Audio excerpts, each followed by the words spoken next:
Class 10 maths NCERT का question number 3 आइए solve करते हैं। ये एक्सरसाइज 8.3 का क्वेश्चन नंबर 3 है। तो ये सबसे पहले ये पार्ट्स में, तो इसको सबसे पहले पार्ट 1 को सॉल्व करेंगे। अब 9 sec square A minus 9 tan square A is equal to. अब एक आपको इसके लिए आइडेंटिटी पता होनी चाहिए। वो आइडेंटिटी है आपकी sec square A is equal to 1 plus tan square ए।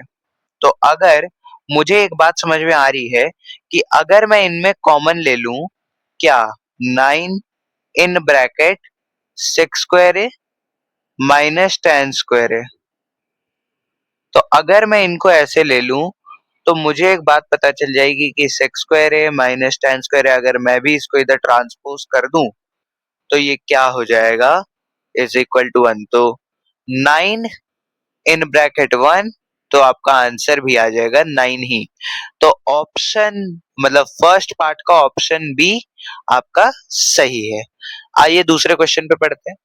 अब दूसरे क्वेश्चन में आपको क्या करना है, बस आपको पता होना चाहिए tan थीटा को sin cos के टर्म्स में कैसे लिखेंगे, sec को कैसे लिखेंगे, cot को कैसे लिखेंगे, cosec को कैसे लिखेंगे। ठीक है, तो अगर मैं इसको सॉल्व करने जाऊं 1 प्लस tan थीटा। अब tan थीटा क्या है, अगर मैं sin थीटा को सिर्फ s लिखूं और ये cos थीटा को अपॉन में c ऐसे लिखूं, मतलब sin theta upon cos theta plus 1 upon cos theta. क्यों? अब ये c क्या है, फिर से cos थीटा है। अब मैं ऐसा क्यों कह रहा हूँ, मैं इसलिए ऐसे कह रहा हूँ क्योंकि sec theta is equal to 1 upon cos theta होता है, और मैं ब्रैकेट क्लोज कर दूं। अब 1 प्लस cot थीटा क्या होता है, cot थीटा होता है cos थीटा अपॉन में sin theta, minus cosec theta क्या होता है 1 अपॉन में sin थीटा। ठीक है, अब मैं यहाँ पे एलसीएम ले लूंगा, जैसे कि cos थीटा ऊपर हो जाएगा क्योंकि नीचे भी 1 ही है। अब मुझे cos थीटा यहाँ पे चाहिए, तो cos theta plus sin theta plus 1 upon cos theta. दूसरी तरफ है हमारे पास sin थीटा, चूंकि इधर भी 1 ही है और अब हमें sin थीटा चाहिए, तो sin theta plus cos theta minus 1 upon में sin थीटा। अब अगर मैं इनका सेपरेटली, अब अगर मैं करने जाऊं मल्टीप्लिकेशन, तो हम ऐसे करेंगे। यहाँ पे इम्प्लाइज का साइन अगर आप लगाते रहेंगे तो पता चलेगा कि आप एक नया स्टेप कर रहे हैं।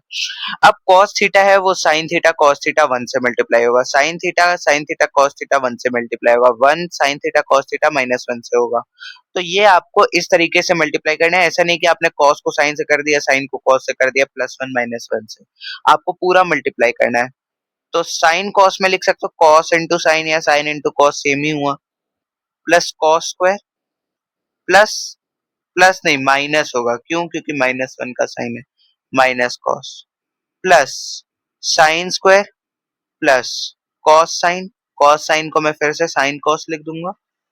ठीक है, माइनस साइन प्लस साइन, क्यों? अब मैं 1 मल्टीप्लाइड बाई साइन साइन होता है, 1 मल्टीप्लाइड बाई cos cos होता है, और ये प्लस 1 मल्टीप्लाइड बाई माइनस 1 ऐसे हो जाएगा। अब जो एक बात आपको याद में रखनी है वो ये याद में रखनी है बात कि देखो, मुझे कुछ चीजें साफ साफ दिखाई दे रही हैं। मैं प्लस cos को माइनस cos से कट कर सकता हूँ। ठीक है, अब मैं माइनस साइन को प्लस साइन से कट कर सकता हूँ, बिल्कुल कट कर सकता हूँ। अब मुझे एक बात सीधी सीधी जो समझ में आ रही है वो ये, और हाँ नीचे साइन कॉस है वो मल्टीप्लिकेशन में, वो भी आपको भूलना नहीं है। ठीक है, तो ये क्या हो जाएगा, देखो 2 साइन कॉस। ठीक है, एक बार चेक कर लेते हैं, क्योंकि ये कॉस का साइन से मल्टीप्लिकेशन हुआ, साइन का कॉस है, एकदम ठीक है, कोई प्रॉब्लम की बात नहीं है, कोई प्रॉब्लम की बात नहीं है। 2 साइन कॉस प्लस, अब ये cos स्क्वायर और sin स्क्वायर है, तो हमने पढ़ा है कि sin square theta plus cos square theta क्या होता है, 1 होता है, तो 1 माइनस 1 अपॉन में sin cos। तो ये माइनस 1 जो है आपका प्लस 1 से कट जाएगा। अब बचा क्या, अब बचा जैसे कि 2 sin cos है, तो एक sin cos को अगर आपने दूसरे sin cos से कट कर दिया तो आपके पास क्या बच जाएगा, 2 बच जाएगा। तो ऑप्शन सी सही हो जाएगा क्वेश्चन नंबर 3 के सेकंड पार्ट में। अब अगर हम थर्ड वाला सॉल्व करने जाएंगे, और हाँ इधर आप रीजन भी लिख देना। ठीक है, ये हमने 1 क्यों लिया, इसका रीजन था sine square theta plus cos square theta is equal to 1 होता है, ये आप बिल्कुल भी मत भूलना। अब आइए नेक्स्ट पे चलते हैं। सेक ए को मैं लिख सकता हूँ 1 upon cos A plus sign A upon cos A हो जाएगा आपका tan ए। ठीक है, हम बस एक्सपेंड कर रहे हैं साइन ए कॉस ए में, और ये 1 माइनस साइन ए इधर है, तो उसको हम वैसे ही रहने देंगे 1 माइनस साइन ए। अब इसमें मैंने पूरा लिख दिया, क्योंकि 1 माइनस साइन लिखता तो मैं नेक्स्ट स्टेप से कर दूंगा, मैं आपको इसका रीजन बता दूंगा। जैसे ये हो जाएगा 1 प्लस साइन अपॉन में कॉस, मल्टीप्लीकेशन में होगा ये, मल्टीप्लीकेशन में होगा ये आपका 1 माइनस साइन अपॉन में 1।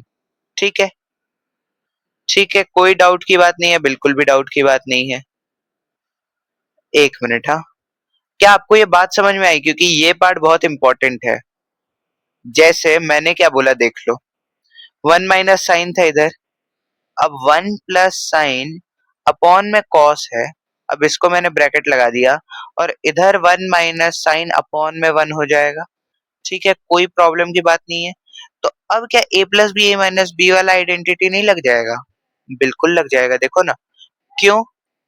a plus B A minus B, और बस डिफरेंस है डिनोमिनेटर का, वो हम एडजस्ट कर लेंगे। तो ये क्या हो जाएगा 1 स्क्वायर माइनस साइन स्क्वायर, और अपॉन में कॉस। ऐसा क्यों? सिंस, या आप स्क्वायर ब्रैकेट लगा लीजिए, a plus B A minus B is equal to A square minus B square. अब 1 स्क्वायर माइनस साइन स्क्वायर, यानी कि सीधा सीधा है 1 minus sine square upon cos क्या होता है, तो ये आपका कॉस स्क्वायर होता है, cos square upon cos. Reason लिख दो, रीजन क्या है, sine square theta plus cos square theta जो होता है ये आपका 1 के बराबर होता है। तो अगर मैं यहाँ पे साइन स्क्वायर थीटा को ट्रांसपोज कर दूंगा राइट हैंड साइड पे, तो सीधा सीधा कॉस स्क्वायर थीटा आ जाएगा। तो एक कॉस जो है वो एक इससे कट जाएगा, बचेगा क्या आपका कॉस ए। तो इसके आंसर में आपका कॉस ए ऑप्शन डी सही है। अब फोर्थ वाले केस में क्या है, 1 प्लस टेन स्क्वायर है अपॉन 1 प्लस कॉट स्क्वायर है। तो यहाँ पे आप सीधा सीधा क्या करेंगे मैं बता देता हूँ, क्योंकि ये बहुत ही सिंपल है। 1 प्लस टेन स्क्वायर है, 1 प्लस टेन स्क्वायर है, मैं आपकी जानकारी के लिए बता दूं, सेक्स स्क्वायर है is equal to 1 plus tan square है होता है। और अपॉन में क्या था, डिनोमिनेटर में 1 प्लस कॉट स्क्वायर है। तो मैं एक और एक बात आपकी जानकारी के लिए बता दूं कि कोसेक स्क्वायर है 1 प्लस कॉट स्क्वायर है होता है। तो 1 प्लस टेन स्क्वायर है क्या हो जाएगा, 1 प्लस टेन स्क्वायर हो जाएगा सेक्स स्क्वायर है अपॉन में 1 प्लस कॉट स्क्वायर है को मैं क्या लिख सकता हूँ, कोसेक स्क्वायर है। ठीक है, अब मैं इसको अगर मुझे करना हुआ 1 अपॉन कॉस स्क्वायर लिख सकता हूँ। क्यों? मुझे पता है सेक ए होता है आपका 1 अपॉन कॉस है। आपको रीजन हर जगह पे लिखना है, ये ऊपर वाले जितने भी मैंने अब तक सॉल्व किए सब में लिखना है, और आप एस में मत लिखना, आप फुल में लिखना, क्योंकि यहाँ पे टाइम लिमिटेड है तो मैं इसलिए वैसे कर रहा हूँ। और अब कोसेक ए क्या होता है आपका 1 अपॉन कॉट ए होता है, सॉरी सॉरी 1 अपॉन साइन ए होता है। मेरे मन में अचानक से tan ए आ गया था, मैंने ऊपर किया तो tan ए दिख गया था। अब ये रीजन आप कैसे लिखेंगे, सिंस, और अगर दो दो रीजन है सिंस ऐसे। ठीक है, या आप यहाँ यहीं पे एंड लगा के भी कर सकते हैं, तो आपको दूसरा ब्रैकेट क्रिएट करने की जरूरत नहीं पड़ेगी। अब मुझे पता था कि नीचे यहाँ पे 1 प्लस कॉट स्क्वायर भी है, तो ये डिवाइड में 1 प्लस कॉट स्क्वायर क्या हो जाएगा आपका, तो ये कोसेक स्क्वायर ए जो बना, तो ये कोसेक स्क्वायर हो जाएगा आपका 1 अपॉन साइन स्क्वायर। तो ये साइन स्क्वायर सबसे ऊपर चला जाएगा, और ये इधर हो जाएगा, क्योंकि हमने पढ़ा है सबसे नीचे वाला जो डिनोमिनेटर है वो सबसे ऊपर चले जाता है, और जो सबसे नीचे वाले फ्रैक्शन का जो न्यूमरेटर होता है वो सबसे ऊपर वाले फ्रैक्शन के डिनोमिनेटर में चला जाता है। तो ये क्या हो जाएगा आपका साइन स्क्वायर है अपॉन में कॉट स्क्वायर है।